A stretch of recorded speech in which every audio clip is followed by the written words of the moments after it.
Divine femininity takes center stage. Sharda moves through story. Ajuntha through plants.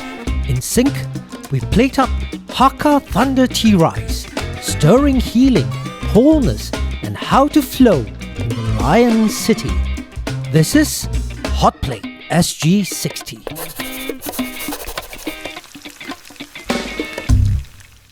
Ajuntha, Sharda, welcome to HOTPLATE SG60. Yay! It's nice to be here. Thank you, Chris. I'm going to start off the conversation with something that is very topical, wellness in Singapore. What is your definition of wellness? Is it the journey or the destination? What do you think it is? To me, wellness is the journey. And, like all journeys, you have to begin with an idea of where your destination is. And with that focus on the destination, of course, as far as wellness is concerned, you want to end your journey at a ripe old age, feeling strong and vital, full of energy and peace of mind. So you do whatever it takes for that destination, but the journey can be something small that you do every day from the time you wake up. So can you give examples of what one should start with? Concrete examples. I don't know, yoga, whatever. I mean, what should we do? Take Jamu. Actually, I learned this from mom, but it's like just being thankful that I'm alive. Yeah. So I've started to do that every day, and now that I have a baby, it's just this moment where I just acknowledge I'm alive, thank you, and I have a child, thank you. And I'd like to say I do my breathing exercises every day, but that's a lie. But I do sometimes, I would say about 3 times a week, I would do my visualized breathing exercises that I learned from my Kalari Paya and my martial arts techniques. So I feel that breath and grounding is very important to me. Yeah. And then maybe I might have a glass of water with lemon juice. So then do you also watch your diet? Do you eat healthy? Is that part and parcel of it? I think being my mother's daughter, and I think throughout this podcast, I'm probably going to refer to her a lot because she is the role model. Yeah, and she is the anchor of my well-being. She literally didn't just pass me her genes, she passed me her practice. And if I didn't have her in my life, I wouldn't have this blueprint. You know, I kind of came into awakening in my late 20s. I think before that, I was just, kind of airy-fairy and kind of loosey-goosey. Clubbing, hangover, vodka, tonics. Well, but I think now, because of my mom, I'm much more aware. Like in the morning, I drink a smoothie, mainly vegetables. A bit of spirulina in it, some like milk or water, a little bit of fruit. So, and then it, instead of giving me the glucose spike everyone talks about with fruits, it has mainly vegetables. And that lasts me through most of the morning. So I'm such a body movement person. I need to move, right? So even before I was pregnant, I do Kalari in the morning, which is an Indian martial arts, which is kind of derived from not only yoga. physical, right? But it also helps you express. Exactly. It's a form of catharsis, I would think so. Yeah, highly creative. Singapore, according to some research, everyone in Singapore is experiencing more and more mental health issues. Yeah. Stress is on the rise. Health span versus lifespan, right? Singaporeans live a long time, but their health span is not very long. Yeah, so absolutely. in the last 10 years or so, they're just managing it, in fast-paced Singapore, it's very difficult to nail down because then it becomes an end journey. For example, if you buy a watch, it tells you walk 30,000 steps. Okay, if I walk 30,000 steps, I'm well. Yeah. That's not really the case. It's not is it? adding up, is it? Yeah, or you could over-exercise, So what is this wellness? What is this balance? I like your answer. It has something to do with happiness, contentment, being happy in your own skin, Yeah. right? Exactly, but that doesn't Yeah. mean you have to wake up and eat a bowl of something that it's not going to give you good digestion. Yeah. But you can also eat that. Yeah. But I mean, everybody has to have responsibility and a conscience. I'm sure So everyone is wellness has conscience. wellness more intangible than tangible? It is tangible. Yeah. Because we have a body which is very tangible, and Okay. the body feeds the mind. When you wake up in the morning and ask yourself, am I at 100%? Or am I, you can't be at 100%, but even at, say, 80%, you have to have that responsibility to bring up that energy. And if we have a conscience, we will know exactly what is in the way, because we have so much of information now. So are you saying that we use our intuition to arrive at? No, we use our intelligence. You use a word that's very interesting, conscience. We have a conscience to survive. Is it a duty to survive? Yes, I think so. Why is that? That becomes very philosophical, right? I mean, why should... Well, all right. Yeah. It is, well, since we're going to go into philosophy, let's just take this whole thing about helping each other. Okay. Right? You got to keep yourself healthy because, hey, you might be in a family and everyone depends on you. Yeah. And Okay. if anything happens to you, even if you're not contributing to that family, but emotionally, spiritually, you are. And if you are ill, everybody's ill as well. They suffer. So it is our responsibility first towards our family to have good health and towards society. Because, I mean, are you contributing to society in a healthy way? I mean, in an able you're right. way? If you're sick, you're That's the draining conscience. the resources of Yes, society. yes. You're taking up hospital places. You're taking Yeah. up. Yep. And you I can't think- do good. There's this Descartesian theory where, the body and the mind are separated. Yes. But there's a lot of philosophical and also almost scientific research where the cognitive, the mind and the body are one. Yeah. So, that philosophical journey towards, my destination has to be a lived experience. So it's a small little habits, breath work, exercise, nutrition, my social responsibility. So it's very interesting. So René Descartes is the Western tradition. Yes, the that's holistic right. approach is the Eastern tradition. We live in a structure that forces us to dichotomize things. Yeah. All right, work means work very hard. Yeah. The structure of work in Singapore is very simple. If you don't show up at the office at 8 and you leave before the boss does, you're in trouble, Yeah. right? How then do you reconcile? I'm just curious. It's tough, right, in Singapore, because that's why the stress levels are going up. A lot of I think Ipsos, they cite work-related stress. Yes. Yeah. And even in the acting industry, Yeah. it's stressful, Yeah. right? So how do you deal with that? Because, from the Western mindset, success is very narrowly defined. Nobody says, oh, you're happy or contented, Sharda, you are a successful person. Yeah, that's a very Eastern view. The mind, the body. Yeah. If they are in sync, you are successful. A very Buddhist, very Hindu point of view. You're successful. Wow, I wish I had that. I give away my millions and billions of dollars just to have that mind-body connection. But in Singapore, success is defined from a very Western point of view. little bit Are you a material. successful actress? Have you got lots of money? Have you got this? Have you got that? Yeah. Which causes a lot of stress. A lot of tension. And one of the things that I hate when other actors ask me is like, hey, Sharda, how are you? So what are you doing now? I'm like, am I supposed to be in a play or a film? Can I just not do anything? Absolutely. Yeah. Hey, I'm 74. People still ask me, hey, what are you doing now? It's also just how are you? Yeah. Right? Exactly. Yeah.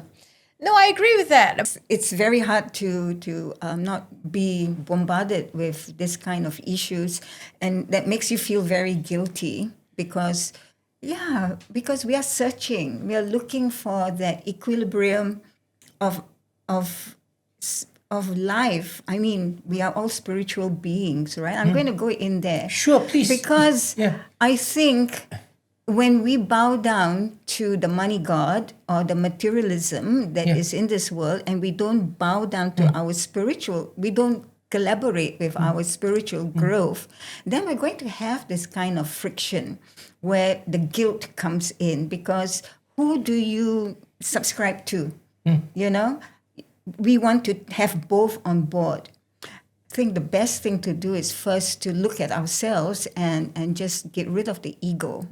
Being humble is being aware of our vulnerabilities. And when we are vulnerable, I mean, I was on the bus today and early in the morning, and it was filled with people going to work, and very young people too. And the young people, they were all sitting there looking really glum. They didn't look happy. You know, I don't know why. I mean, who's happy in the middle of the week, right? But there were some older people there, and they were okay. They were smiling. I guess it's like giving up that materialism and still being able to sustain yourself. You have to go into seeing how well you are maintaining yourself spiritually, and give yourself up to that. You know, I mean, whether or not you believe in a God, or whether you believe in your religion, but every religion that someone subscribes to is a calming effect, has a calming effect on you. It makes you feel less important. There is something more important than you. And when a human being, I believe, gets to that part of their lives, when they take away their ego, then they feel calm. They feel a lot more peaceful. There is something growing inside of them, which gives them that excitement to want to grow. And it takes a lot of silence to do that. You have to get away. I think even the young people, you have to get away from the noise. And what can you do? I mean, something practical, like do meditation. Definition of success. In Forward Singapore, Prime Minister Wong's Forward Singapore, he says that Singapore should redefine success in broader terms. Yes. Rather than just being One-sided academic about or it. professional. What do you think of that? Do you think Singapore is ready for that? Yes. Do you think it's just paying lip service to it and still things are just normal? I think PM Wong is a very wise man for even bringing this subject up. And I think that it's very welcoming idea to throw out into society. And it will be accepted with open arms, because right now we are all very good people. We will follow whatever you want us to do. This is your definition of success. So I'll try my very best to get there, even though it pains me and it hurts me. I have to do it. And this is the look that I see on a lot of young people's faces, because it's either I rebel against this or I follow right through, burn my ass off, to do this. But if you say that I have a soft side, that I can fail and still be good at whatever I do, even if I don't go to, if I don't do the A and B and C's of this whole template, I'm still a good person. And if you say so, wow, this is redeeming for me. And I will now attempt to look at what other aspects of me is creative. A human being has many aspects, right? Yeah. Definitely. I mean, okay, you're a doctor, but you could also be a painter, a musician, Of course. a chef. You should explore everything before you expire, shouldn't you? Yeah, I think you have to Exactly. die many times in a lifetime. But Right. even within the realm of that, being creative, there's a lot of competition, as you well know, right? So people should just relax and do the best they can, because like Sharda said earlier on, even in wellness and people's bodies, no two bodies are alike. Yes. And no two minds are alike. And no two people are alike. You see, what is creative in you, Chris, is different in Sharda and also me. Myself. So we bring the best of ourselves. That's what it means. You bring the best of yourself. Sure. You don't bring the best of your cloned self. Sure. Sharda, if you had a blank canvas to redefine success in Singapore, how would you redefine it? Wow. Chris, I don't think I've ever been asked this question before. I think it's just following your intuition, because I think we're all guided by that. And my intuition leads me to successful things, right? So as a young girl, I knew intuitively I needed to perform. And I told mom, and she enrolled me into drama college. And then at some point, I intuitively knew I needed to teach. So I've never followed anyone's version of success. I just follow this guide inside of me that's connecting the dots for me. And I wish, and I tell students this, I say, like, don't compare yourself to anyone. We all have an inner intuition and guide. Follow that. And it's as simple as follow your heart. I think Singapore's reached a level where, okay, on the world stage, we're fine. We've reached all the goals Lee Kuan Yew set up for us. Now, would we have more Singaporeans not comparing themselves to this guide and following their own path, which might mean after 20 years of being a lawyer, I might give that up and become a chef or an artist or photographer. Okay. But following this, your intuition, has it put you in a good state of mental health? Is that one of the things that helps keep you together, following your intuition? Yeah, it has. Okay, so my mental health hit a rocky point when I think this is like 2017.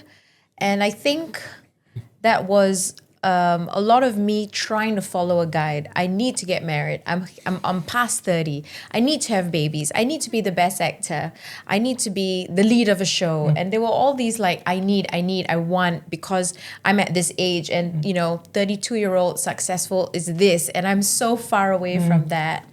And I think I led myself down that rocky path of comparison, and that made me very unhappy.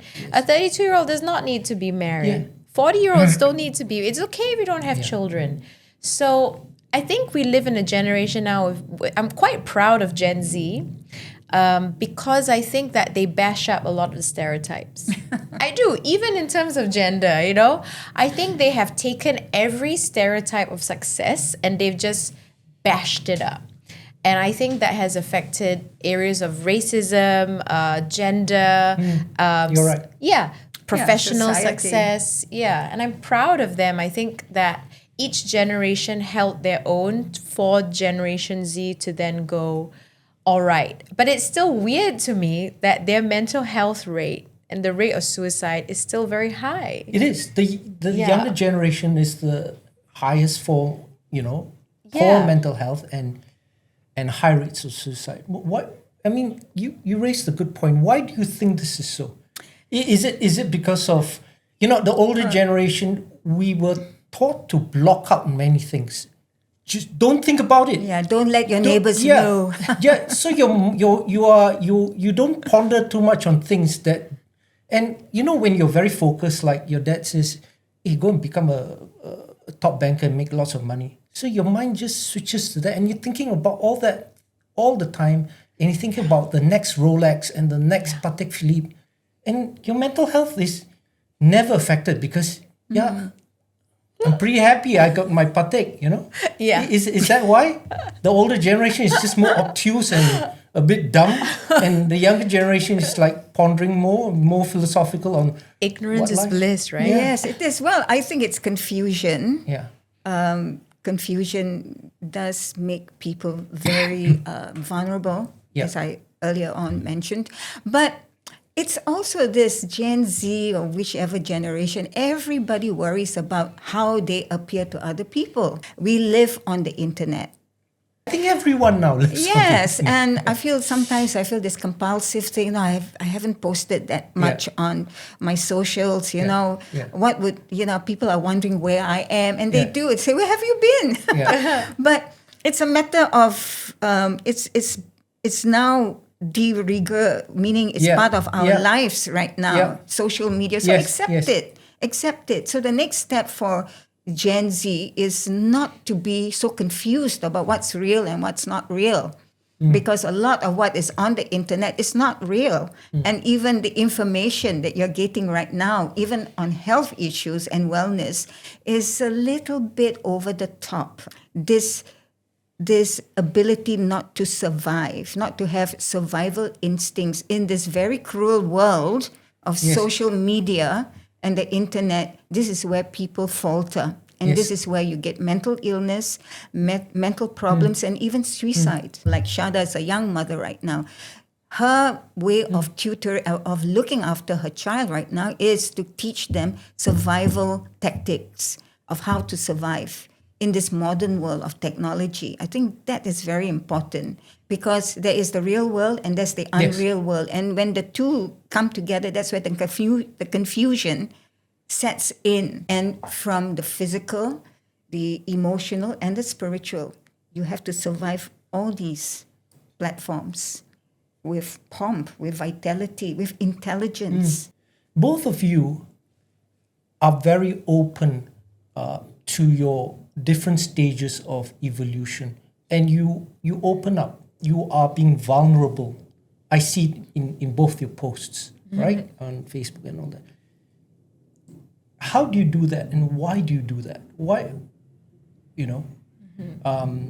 you've shared a lot on your conversion to Catholicism. Yes, I have.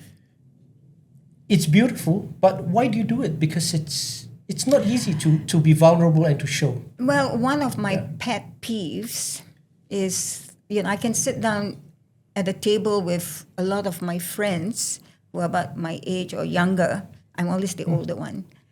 And everybody hides. Nobody wants to talk about their personal issues. I mean, we don't want to hear your personal issues. But it's all this smiling and hiding. And I know you're hiding. So I don't want that for myself. So when I shared my conversion to Catholicism, I was basically on God's side. I just shared an event that happened, just the way it was, and how I felt about it. Yeah. What about you, Sharda? What about your ability to share and open up on the social media, on even very private things? Other people would do private things. Look, Chris, and I don't know. things. I think I come from an autobiographical practice, which has been happening, ever since I decided to become an artist. I'm very influenced by people like Frida Kahlo, who paint their feelings, paint their states of trauma or celebration. And I think in my work, it's all been very autobiographical as well. So I think my posts also lend itself to that. And I don't have a problem people knowing where I'm at. So like right now, being a mother and having, sometimes it's very difficult being pregnant. And I feel like if I share, then I can form a bridge to a community of women or men who are too afraid to voice. And I think my role in theatre and in the corporate world, the creative world, is I'm a facilitator. And communicator. And a communicator. So I usually start the ball rolling by sharing something vulnerable about myself, and then the group follows suit. Yes. So, when I do talk about, can empathy be learned? Can it be facilitated? I believe in that. But I think that if I stood back and I didn't want to share anything, then I'm not allowing the bridges to happen. It's interesting because Singapore as a place provides a blank canvas for many, many things to flourish. Yeah. It's great. I mean, what the government does is that it puts in place, systems where it is safe. It's a safe space to do many of the things that you guys are suggesting. Absolutely. But yet, Singaporeans don't communicate much. Not at all. They are very reserved. Yeah. Right? They're still very goal-driven, meaning that cliched goal-driven. If I have the 5 C's, everybody says 5 C's is out the door. Now it's good class bungalow. It's not. Everybody's still chasing the same thing, right? Same thing. It's still the same thing, right? Except everybody's cryptocurrencies. It's still a C, isn't it? It's a C. Yes. Yeah. Good class bungalow. And Good class and I feel That's no more. there's sometimes amongst all Singaporeans, everyone who lives here, there's this underlying hum of stress and bordering on despair. Yeah, there is. Sometimes I despair a little bit, Yeah. especially when it comes to housing issues and stuff like that.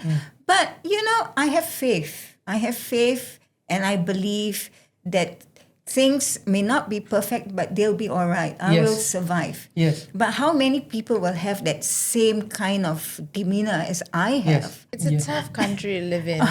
Or live here, or decide that you will live Yes. here and try to live as easily as possible and not to put too much pressure on yourself. Yeah, it's You funny. know, I've met some guests who have really, really downsized in terms of living. Exactly. Really, and it's like, gosh, it's okay. Makes you happier. I just downsized a lot, and I can live here. I'm happy in Singapore. Exactly. Because it's got great infrastructure. It's got great, almost everything. It's efficient. I do feel like there's so much going on in Singapore that you can actually find this wellness, this state of happiness. But it's difficult because to gain a certain status. Yeah, I think it's the status It's a thing. status. If everybody, like you said, I discard my ego. I don't give a whatever two hoots for what you say. I'm just going to live my life. But it's difficult in Singapore, isn't it? Because It it's is difficult. It's like everybody asking you, Yeah. hey, what happened? Yeah. What are you doing now? You Yeah. can't say, I don't know, I'm just bumming, right? And it's like, wow, you're bumming, okay. So The new word for it is yeah. passion project, isn't it? Yeah. This is the beauty of Singapore. You are encouraged to be an entrepreneur. Yeah. So you can earn money Okay. if you want. Yeah. You And can, you can be do all these innovative. things. And I think there's nothing wrong with taking a year or two off. If you have a savings Yeah. or you can live Yeah. minimally, just Yeah. why is there this need that we have to work why is work so embedded in our Yeah. psyche? Well, I Good don't. question. I'll take my hat off to young people. They are gig doers, and that's what you should do. You should go and work and do whatever it takes Yeah. to pay the rent, Yeah. to help the family, Feed yourself. feed yourself, yes, and your Yeah. pets. But do you have to be a slave to a 9 to 5? Ajuntha, you are known as the medicine woman of Asia. Well, I didn't give myself that title, but Okay. I started a Facebook page many years ago called Medicine Woman Asia because I wanted to heal myself. Okay. And because of my horticultural background and plants, I used plants as medicines. So I thought that if other women came in and shared what they used, then we will have a following of people who will help each other. Okay. I'm very well known for conducting workshops, Yes. and I used to do that from my home. Yeah. I'm going to bring it back, but not in a physical environment. It's going to be on the internet, not charging very much, so as many people can come in. So they're just bite-sized information. Wow. So let's say what is Jamu, or like how to detox, how to use juicing, or Okay. how to go on a fast and just revitalize yourself. So I'm going to concentrate on that, and also give a lot of time to my faith. Fantastic. And just go and explore all the churches in Singapore. There are Wow. 38 churches. So that's one of my pet Projects. projects. Sharda, what's in the pipeline besides the bundle of joy that's coming? Yeah. I wish I could say I was gonna bum around for 2 years and be really proud of it, but I don't think I have enough savings to do that. But of course, I'm going back to acting. So Okay. right after the baby, we've got a play coming up, Okay. and I'm writing a play with my dad. I don't know if Okay. you know about this. But Wow. animal Yeah, I didn't know politics. that. Yeah, so we're Beautiful. studying the political life of animals, and they Yeah. do. Animals have their own politics. Yeah, definitely. Yeah. And the politics of humans. So it's just kind of like, analyzing and looking at why we war, why we fight. So it's And- like the chimpanzees versus the bonobos, Yeah, right? it's like Exactly. And we're trying to study why we humans. We are more like the chimpanzees, We are right? more like the chimpanzees, Yeah. exactly. If only we were like the bonobos, then I'd say bumming very happily. matriarchal society. Your empathy, Yeah. it needs to be there. Mum's What's workshop. your workshop, One right? is this. I have a very good audience with a society called Wings. Wings is a society for women above 50. I do the Skills Future program and it's a program that I created myself called How to Make a Healthier Salad.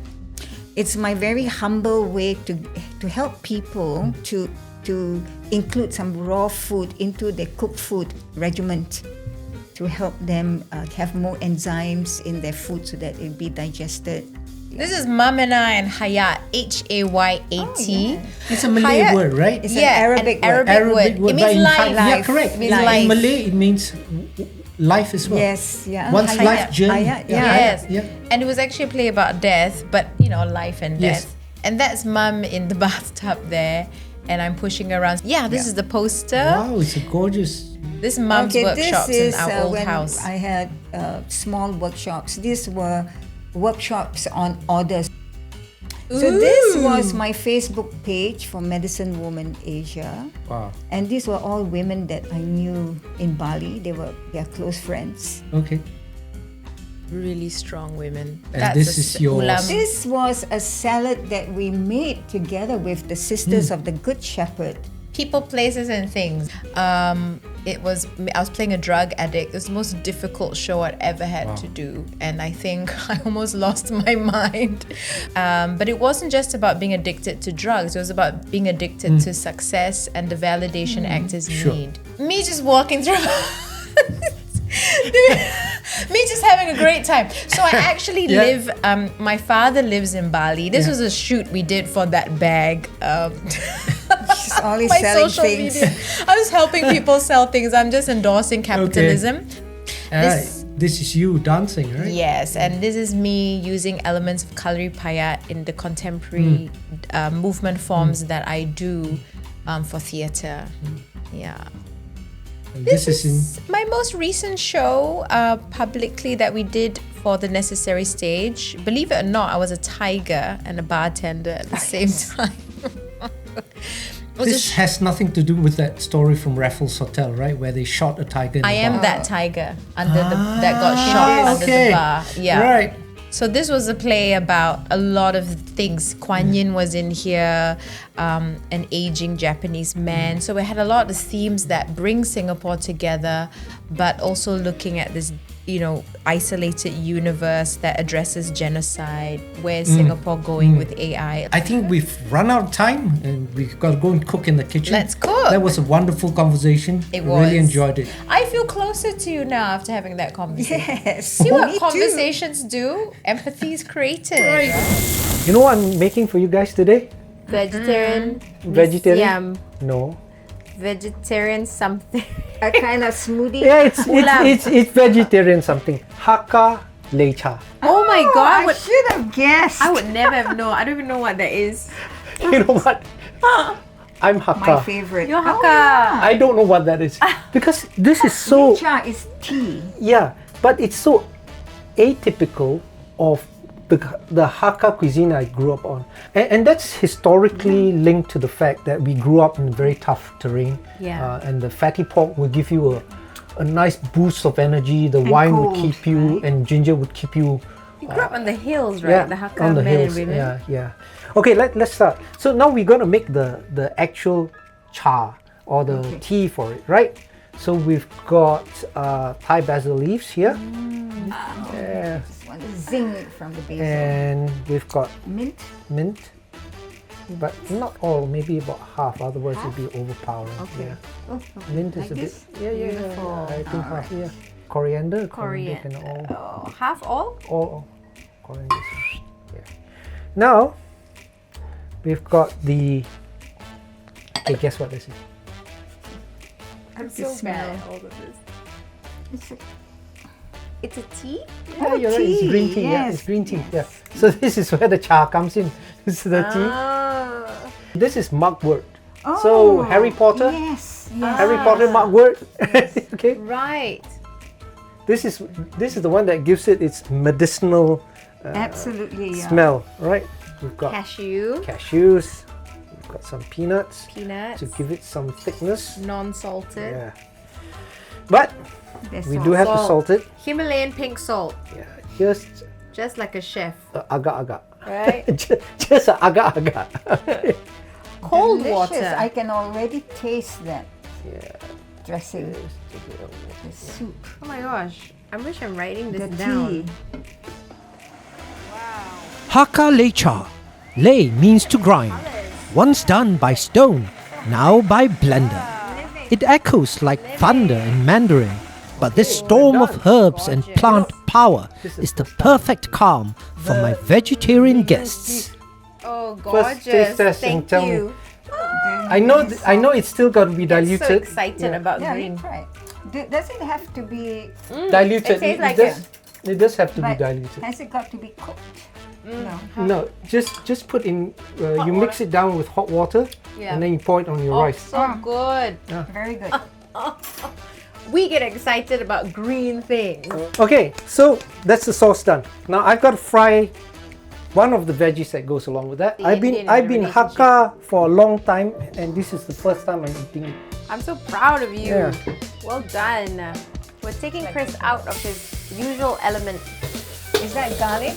Yes. Oh, nice. So we've got mint, basil, and the other green stuff. Maybe Mugwort. Ajuntha, you can tell us what's great about basil and all this.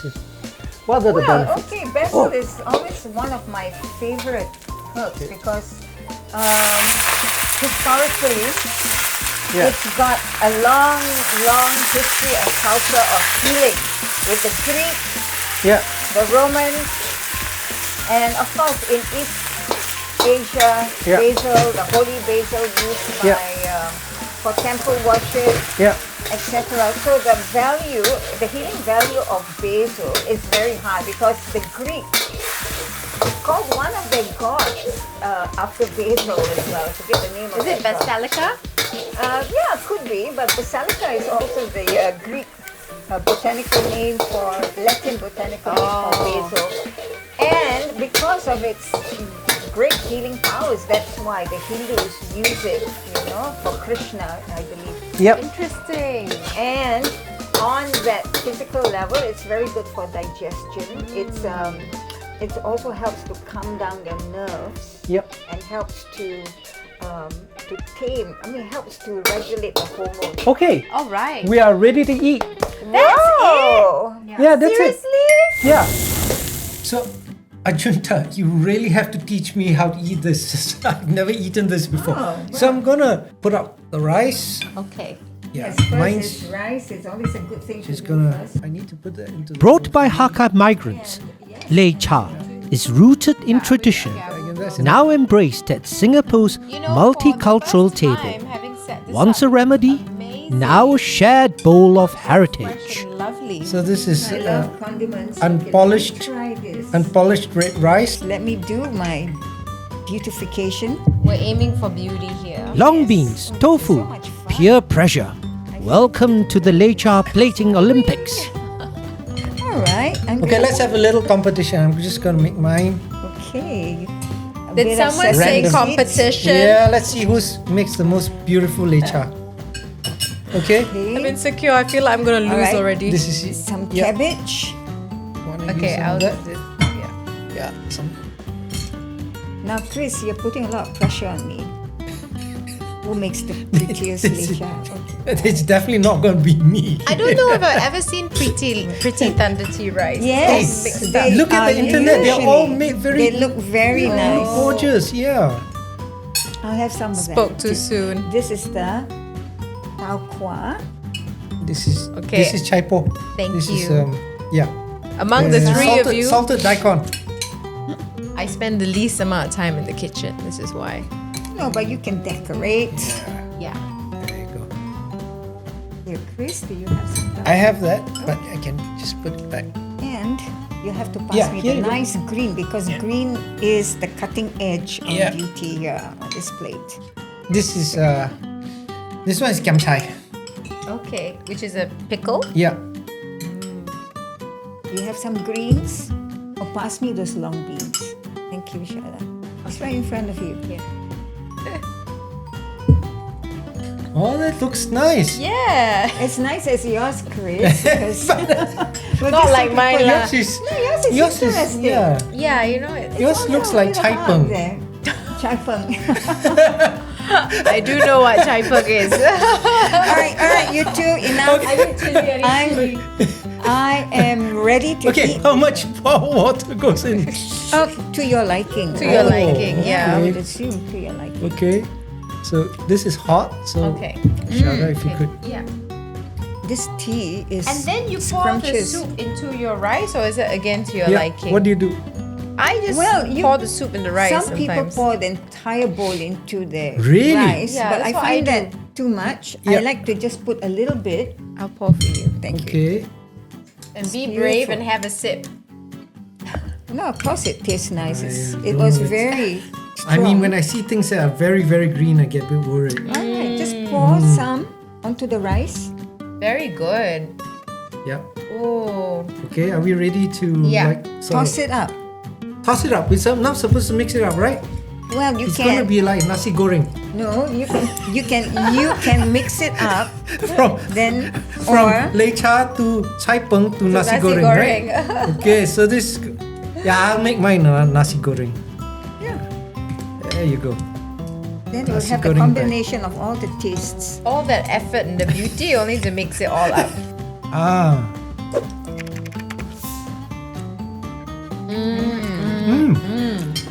Isn't it good? It's interesting. Yeah, it's nice. Wow, you've done so well. Mm. I love it. Delicious. So many components that make it so good. Crunchy. Mm. Very crunchy. I can taste the nut. Yeah. Taste the herbs. Now I'm proud to be Hakka. Good. Just ticking all my boxes. Wow, this is as good as the lechas that I've eaten. Yeah, well done. Thank you. And nothing to be worried about, right? Actually, it's really enjoyable. If not better. Yeah. Nice. What's your honest opinion, Chris? I'm eating it. It's nice. All right, let's have some jamu. This is an item from Thank jamu. you. This to me is real jamu. Jamu is the Indonesian or Javanese term for many different tonics, and it's natural herbal medicine. But there's, in terms of herbs, very few. They're medicinal plants and they come from the jungles. And this is called pot medicine or obat periuk. So it's a combination of maybe 20 different parts of wood, leaves, twigs, seeds, flowers, and gingers. Wow. So the gingers, there is a particular ginger in there. The Malay name, the Indonesian name for it is tumulawa. Temulawa. I call it the big guy because he's a huge looking root tuber that looks like turmeric because it's bright yellowish orange, but it's a huge tuber and it's not turmeric, so it's a different variety of ginger. Cheers. Cheers. Yes, some more lecha. Wow. And also what I'm loving is that there's this harmonious element here with the different elements like the vegetables, but of course this comes from your Hakka tradition, and then the jamu with the different teas, and that we're comparing teas, right? Like jamu has different roots and tubers compared to what we had with the mint lecha and tea. the lecha tea. So it's like amazing. Singapore, right? Yeah. Lots of different races, lots of Well, different it's not- ethnicities, people. Exactly, and there's the diversity of the plants themselves. Yeah. Heritage met faith and city stress took a backseat. Over thunder tea rice and jamu strong enough to chase off a cold, we found wholeness. The heart of HOTPLATE SG60. Cheers! Cheers! Thank you. Watch HOTPLATE SG60.